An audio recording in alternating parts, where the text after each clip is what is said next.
안녕하세요. 우디 라디오의 우디입니다. 오늘은 죽은 자의 집 청소라는 책을 소개해 드릴게요. 제대로 읽기 전 책 제목만 봤을 때는 죽은 자들의 집을 청소하며 보고 느낀 이야기들로 대부분 철학적이며 무거운 내용으로만 이루어져 있을 줄 알았어요. 그런데 생각보다 다양한 감정이 들게 되는 책이었어요. 물론 그 죽은 이가 남긴 비통한 이야기에 울컥할 때도 있지만 책 제목이 죽은 자의 집 청소인 것처럼 반은 죽은 자의 이야기라면 반은 집 청소의 이야기입니다. 청소하는 부분은 왠지 모르게 페이지에서 악취가 나는가 싶을 정도로 더러운 현장 상황을 리얼하게 설명을 해줘서 어떻게 보면 극한 직업 이야기 같기도 해요. 특수 청소부로서 느끼는 보람, 고단함, 그리고 직업병까지. 현장을 깨끗하게 청소함으로써 해방감을 느낀다는 저자이자 특수청소회사 하드웍스의 대표 김환 작가. 그가 보고 느낀 죽은 자들의 삶의 흔적에 대한 이야기. 저는 죽음에 대해서는 많은 생각을 해왔지만 죽고 난 자리에 대해서는 많이 생각해보지 않았던 것 같아요. 늙거나 병든 채 병원 침대에서 죽게 될까? 혹은 사고나 범죄에 휘말려 전혀 예상치 못한 장소에서 죽게 될까? 그것도 아니면 극단적인 선택에 따라서 죽을 장소를 내가 직접 선택할 수 있게 될까? 인간에게 죽음은 늘 가까이 있다고 믿는 나지만 그 장소가 어디든 제 죽음도 방치가 된다면 부패가 되고 냄새가 나겠죠? 그런 생각이 이어지다 보면 자연스럽게 남겨진 사람들을 생각하겠죠.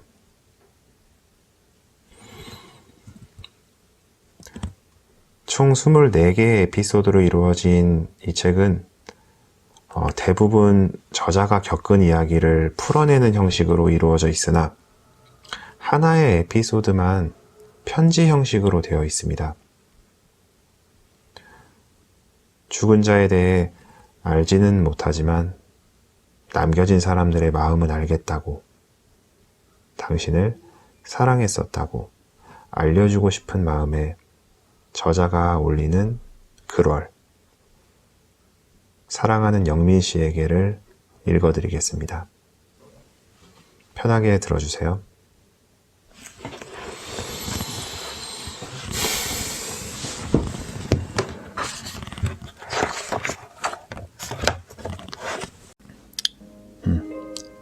안녕하세요. 이름이나 태어난 곳, 지금 사는 곳을 밝히지 않아도 제가 누구인지 당신은 알고 계시겠죠. 하긴 그런 것이 당신에겐 그다지 중요하지 않을지도 모릅니다. 자기소개 같은 이 세상의 인사법은 어쩌면 여기에 머물러 있는 자에게나 통용될 만한 것이니까요. 다만 당신이 여전히 살아있다면 우리가 같은 나이의 남성이라는 점만은 밝히고 싶군요. 어릴 때 열광했던 만화의 주인공도, 소중히 여겼던 장난감도, 친구들과 몰려다니며 전자오락실에서 즐겨했던 게임도 엇비슷했으리라 생각합니다. 우리가 청소년 시절에 따라 부르곤 했던, 또 성인이 되어서 친구와 어울리며 함께 노래방에서 부르던 유행가도 겹치는 것이 많았겠죠. 두꺼운 앨범 사이에 정리되지 않은 채 꽂혀 있다가 우연히 바닥으로 흩어진 사진들 사이에서 군복무 시절의 당신 모습을 보았습니다. 지금은 이름은커녕 얼굴조차 낯선 동기들과 함께 찍은 제 훈련병 시절의 초췌한 모습처럼 당신 역시 야위고 창백한 얼굴이었습니다. 당신은 오랫동안 병을 앓았던 것 같아요. 당신이 쓰러진 곳 주변엔 많은 양의 피가 굳어 있었습니다. 엎드려서 토했을 뿐만 아니라 누운 채 기침을 했는지 검은 피로 베개와 침대의 이부자리가 물들었고 작은 핏방울 여럿이 천장 높이까지 튀어 있었죠. 제가 사다리를 밟고 서서 직접 천장의 벽지를 뜯었기에 그런 사소한 부분까지 발견할 수 있었습니다. 당신은 매번 끼니마다 20알이 넘는 약을 드셔야 했지요. 약봉투와 처방전이 당신의 어질러진 책상에 수북히 쌓여 있었습니다. 어쩌면 언젠가부터 약 먹는 일을 포기한 것은 아닐까 우려가 들 만큼 많은 양의 약이 그대로 남겨져 있었습니다. 당신이 혼자 살기엔 무척 넓은 아파트였습니다.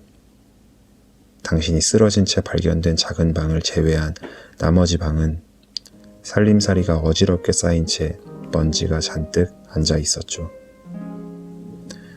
한동안 아무도 드나들지 않아서 흡사 창고 같았습니다. 안방으로 썼을 법한 가장 큰 방의 책장 위에서 신문지로 감싸놓은 결혼사진 액자를 발견했습니다. 하얀 예복이 어울리는 남자는 무척 드물지만 당신만은 예외로 하고 싶더군요. 그저 미소를 짓고 서 있는 당신과 달리 신부는 당신 앞에 앉아서 가지런한 일을 드러내며 환하게 웃고 있었습니다. 하얀 옷에 하얀 장갑을 낀 두 사람의 사진을 보면서 문득 겨울이 끝날 무렵 어둡고 바싹 마른 나뭇가지에서 보란듯이 피어난 하얀 목련꽃이 떠올랐습니다. 결혼 액자들 옆에는 여러 스포츠 브랜드의 신발 상자가 가지런히 놓여 있었고 그 안에는 꽤 많은 편지와 엽서, 카드 따위가 들어있었죠. 흰색 드레스를 입은 그녀가 그동안 당신에게 썼다는 사실은 봉투마다 직접 쓴 예쁜 글씨만 봐도 알 수 있었습니다. 봉투와 엽서에는 한결같이 동그랗고 조그만 글꼴로 투 사랑하는 영민 씨에게 라고 적혀 있었습니다.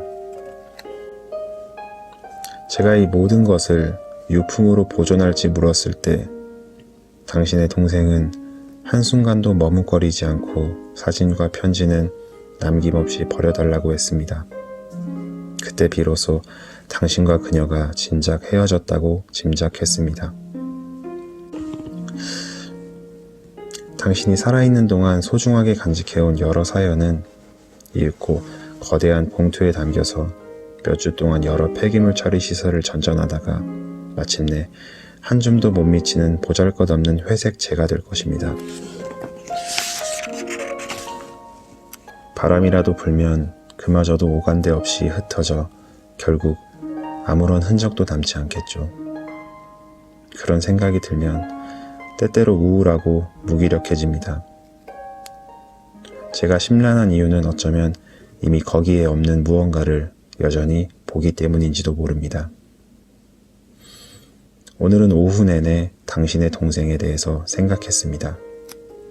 우리가 소독 작업에 열중하던 이른 아침에 이제는 아무런 살림도 남지 않고 모든 방과 거실의 장판은 모두 뜯어져 사라지고 벽지까지 모조리 벗겨서 그저 회색 콘크리트 벽으로만 존재하는 이 집에 당신의 동생이 찾아왔습니다. 출근하는 길에 일이 잘 마무리되는지 보러 잠시 들렀다고 했습니다. 침묵을 지킨 채 빠른 걸음으로 거실과 화장실, 베란다, 여기저기를 둘러보던 그는 당신이 머물던 작은 방으로 들어가서는 한동안 나오지 않았죠. 10분이 넘도록 아무런 기척이 없자 약간 걱정스러워서 슬그머니 그 방 앞에 가보았습니다. 당신의 동생은 방 한가운데에 우두커니 서서 문 쪽으로 등을 보인 채 양손으로 입을 막고 거칠게 어깨를 들먹이고 있었습니다. 저는 아무런 소리도 내지 않고 그토록 오랫동안 서서 우는 남자의 뒷모습을 여태껏 본 적이 없었습니다. 저는 당신의 동생을 그대로 내버려 둔 채 잠자코 걸음을 뒤로 물려야 했지요. 그러고서 문을 열어놓고 사용했다가는 이웃에게 곧잘 항의를 받을 만큼 시끄러운 소리를 내는 전기 분무기의 스위치를 켜야 했습니다. 왜냐면 저는 당신의 동생처럼 아무 소리도 내지 않고 울지는 못하니까요. 고맙다는 말을 던지며 황급히 집 밖으로 나가는 그를 보고도 말문이 막혀 아무런 인사말도 꺼내지 못했습니다. 저에게도 형제가 있습니다. 우리는 일찍 부모를 여의고 그저 1년에 한두 번 전화로 안부만 물을 뿐 만나지 못한 지 오래되었죠. 제가 먼저 전화를 건 지도 꽤 오래된 것 같군요. 오후 내내 당신의 동생을 떠올리며 제 형에 관한 생각을 멈출 수 없었습니다. 언젠가 당신의 동생처럼 내 형을 위해 그토록 오랫동안 울어줄 수 있을까요? 그리고 형도 나를 위해 그렇게 한참 동안 소리 없이 어깨를 들먹이며 울어줄 수 있을까요? 오늘 우리가 떠나고 다음 주가 되면 인테리어 업자들이 찾아와 낡은 조명을 걷고 효율이 뛰어난 밝은 전등으로 바꾸고 새 모노를 장판과 실크 벽지로 이 집을 단장할 것입니다. 당신 동생의 계획대로라면 곧 이 집은 부동산 중개인이 나서서 매각되고 새로운 주인을 맞이하겠죠. 그때가 되면 부고를 듣자마자 찾아오겠다는 부모를 한사코 말려야 했던 당신의 동생도 이 아파트에 다시 찾아오는 일은 없을지도 모릅니다. 그곳에서 당신은 안녕하신지요? 이곳에 머문 며칠 동안 염치도 없이 당신이 집에 남기고 간 모든 것을 보았고 그 흔적을 지우고자 애썼지만 사실 당신에 대해 알게 된 것은 그다지 많지 않습니다. 우리는 그저 우연히 같은 해에 이 나라에 태어나 당신이 좀 더 일찍 죽었고 나는 아직 살아있을 뿐입니다. 그리고 당신이 서둘러 경험한 죽음을 향해 나 역시 잠시도 지체하지 못하고 한 걸음씩 다가설 뿐입니다. 우리 인간 존재는 그렇게 예외 없이 죽음을 고스란히 맞이합니다. 이곳을 치우며 우연히 알게 된 당신의 이름과 출신 학교, 직장, 생년월일이 다 무슨 의미가 있는지요. 그것은 당신에 대한 어떤 진실도 말해주지 않습니다. 하지만 이 집을 치우면서 한 가지 뚜렷하게 알게 된 것이 있다면 당신에 대한 것이 아니라 당신을 향한 이곳의 남은 자들의 마음입니다. 당신은 사랑받던 사람입니다. 당신이 버리지 못한 신발 상자 안에 남겨진 수많은 편지와 사연을 그 증거로 제출합니다. 또 당신이 머물던 집에 찾아와 굳이 당신의 흔적을 보고 싶어한 아버지와 어머니, 홀로 방에 서서 눈물을 흘리던 당신의 동생을 증인으로 신청합니다. 그들은 당신을 사랑했습니다.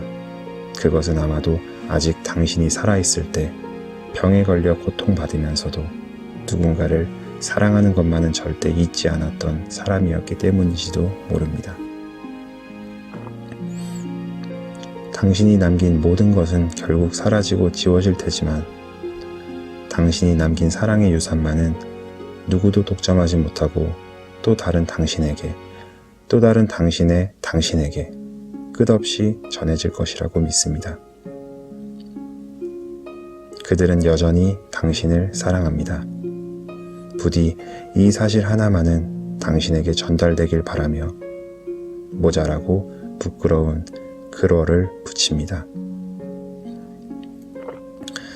당신이 머문 곳을 치운 이름 없는 청소부 울림.